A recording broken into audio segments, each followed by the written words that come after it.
नमस्कार दोस्तों, मैं डॉक्टर प्रदीप आपका अपने चैनल में दिल की गहराइयों से बहुत बहुत स्वागत करता हूं। And today's topic is obesity, या यूं कहें कि मोटापा या वजन बढ़ना। आज हम इस वीडियो में बात करेंगे कि वजन को हम किस प्रकार से कम करें, ऐसा क्या करें जिससे कि हमारा वजन हमारे कंट्रोल में हो। इससे पहले कि हम इस बारे में बात करेंगे, मैं आपको बताना चाहता हूं कि आखिर ऐसे क्या कारण हैं जिसकी वजह से न चाहते हुए भी हमारा वजन बढ़ता चला जाता है। सबसे पहला कारण, यह कारण तो सब आप लोगों को मालूम ही है कि फिजिकल एक्सरसाइज बिल्कुल ना होना। इसमें ऑक्यूपेशन आपके सामने सबसे बड़ी चुनौती बन के आ जाता है। जैसे हमारा ही ऑक्यूपेशन है, हम दिन भर बैठे रहते हैं एक चेयर्स पे, पेशेंट्स को लगातार देखते रहते हैं घंटों तक।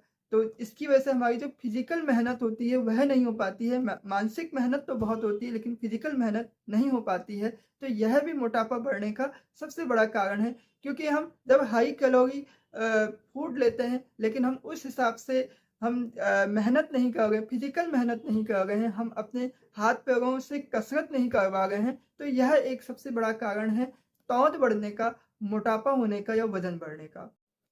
मतलब ज़्यादा लंबे समय तक डेली रूटीन में बैठे बैठे रहना मोटापे का सबसे बड़ा कारण है। हार्मोनल इम्बैलेंस होना मोटापे को बढ़ा सकता है। जैसे थायराइड की दिक्कत, विशेषकर जब हाइपोथायराइडिज्म की दिक्कत होती है, इसमें टीएसएच लेवल बढ़ा रहता है या टी टी फोर लेवल जो होता है वह कम हो जाता है, तो उसकी वजह से भी वजन बढ़ता है। महिलाओं में यदि पॉलीसिस्टिक ओवेरियन डिजीज पीसीओडी की दिक्कत है या यूट्रस फाइब्रॉइड्स की दिक्कत है, तो उसकी वजह से जो मेंसेस डिस्टर्बेंस रहते हैं तो उसकी वजह से भी वजन बढ़ता है। नींद की कमी होना, ठीक से नहीं सो पाना, बहुत ज़्यादा टेंशन लेना, स्ट्रेस लेना, हर वक्त तनाव में रहना, ये कुछ कारण हैं जो हमारे वजन को बढ़ाते हैं। बार बार कुछ न कुछ खाते रहना, हर समय हमारे मुंह में कुछ ना कुछ रहता है, हम कुछ ना कुछ खाते रहते हैं, तो अत्यधिक खाना भी हमारे वजन को बढ़ा सकता है। यह सब तो आप जानते ही हैं। इसके अलावा कुछ दवाइयों के साइड इफेक्ट्स होते हैं। यदि किसी को कोई दिक्कत हो गई, कोई बीमारी हो गई, उसने कोई लंबा ट्रीटमेंट चला है या उसके ट्रीटमेंट में स्टेरॉइड्स चले हैं, तो उसकी वजह से भी वजन बढ़ जाता है। महिलाओं में प्रेगनेंसी के बाद मोटापे की दिक्कतें अधिकतर हो जाती हैं।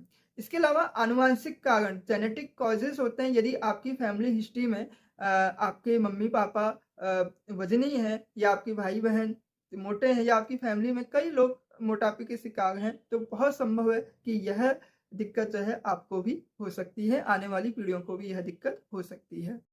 अब ये तो थे मोटापे के कारण। अब हम बात करेंगे कि मोटापे से क्या-क्या समस्याएँ हो सकती हैं। यदि आपका वज़न बहुत ज़्यादा है, तो आपको डायबिटीज़ होने का खतरा बहुत हो सकता है। ब्लड प्रेशर बढ़ा रह सकता है, क्योंकि कोलेस्ट्रॉल बढ़े रहने की वज़ह से ब्लड जो है गाढ़ा हो जाता है और इसकी वज़ह से ब्लड प्रेशर बढ़ता है। जोड़ों में दर्द हो सकता है, क्योंकि यदि मोटापा बहुत ज़्यादा है तो शरीर का वज़न आपके घुटनों में, आपकी पेल्विक बोन्स में ज़्यादा पड़ता है, तो इससे कमर दर्द होना, घुटनों में दर्द होना या फिर आपकी रीढ़ की हड्डी में चेंजेस आ सकते हैं, जो कि स्पॉन्डिलाइसिस, लंबर स्पॉन्डिलाइसिस के लिए रिस्पॉन्सिबल हो सकते हैं। थायराइड इम्बैलेंस हो सकता है, थायराइड की दिक्कतें हो सकती हैं बहुत ज़्यादा मोटापे की वजह से। अब बहुत ज़्यादा मोटापा है तो इसकी वजह से आत्मविश्वास की कमी होती है, हो सकती है, इन्फीरियरिटी कॉम्प्लेक्स आने लगता है पेशेंट्स में और जिसकी वजह से मानसिक तनाव पेशेंट को लगने लगता है। तो इस तरह से यह ज़रूरी है कि हमें अपने मोटापे पे, अपने वज़न पे नियंत्रण करना ज़रूर चाहिए और किसी भी प्रकार से अपने वज़न को कंट्रोल में रखना चाहिए। अब हम बात करते हैं मेन चीज़ की कि इसका समाधान क्या है? हम अपने वज़न को किस प्रकार से नियंत्रित कर सकते हैं?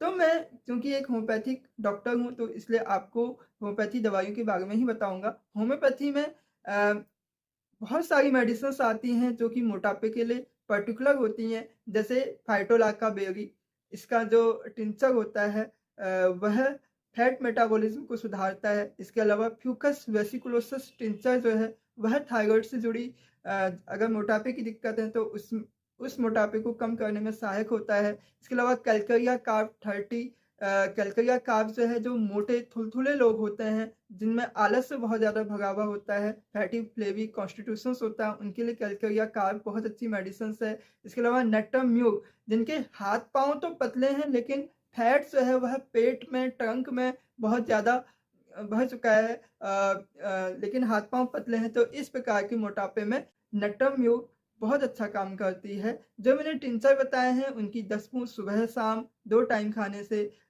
2 से 3 महीने में आप देखेंगे कि आपका वजन जो है धीरे धीरे गिरने लगता है। लेकिन फ्रेंड्स, मोटापे के लिए सिर्फ यही दवाइयाँ कारगर हैं या ये दवाइयाँ खाने से आपका वजन कम हो जाएगा, ऐसा कोई ज़रूरी नहीं है, क्योंकि होम्योपैथी की दवाइयाँ पर्सन टू पर्सन वेरी करती हैं। मतलब यदि आपका कॉन्स्टिट्यूशन जो है उस पे डिपेंड करता है, यदि आपकी स्वभाव आदतें जिस प्रकार की हैं उसी प्रकार की दवाइयाँ आपको चाहिए होती हैं, यदि आप में एक बहुत अच्छा सुधार लाया जा सके।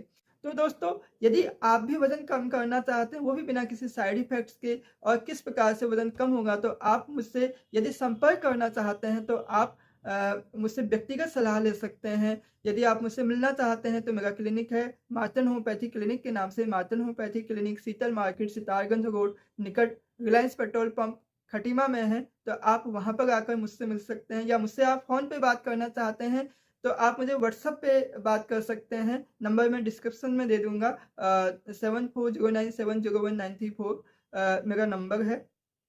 तो इस पे आप मुझसे बात कर सकते हैं।